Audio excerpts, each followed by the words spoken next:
Tawag tayo natin pala. Pinagsabay niya ang pagbebenta at pag-aaral noong high school hanggang nakapagtapos siya noong 1960. Subalit, isang trahedya ang nangyari sa kanyang kapatid.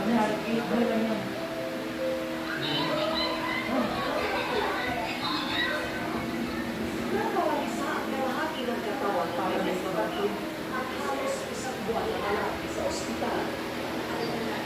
Noong mga panahon iyon, kinailangan ng sakripisyo ni Gina ang pagpasok sa kolehiyo kapalit ng maagang pagtatrabaho.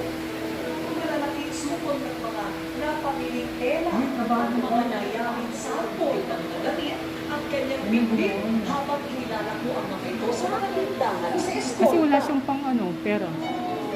Si Puerte namang makapag-ipon ng kaunting puhunan tulong si Gina para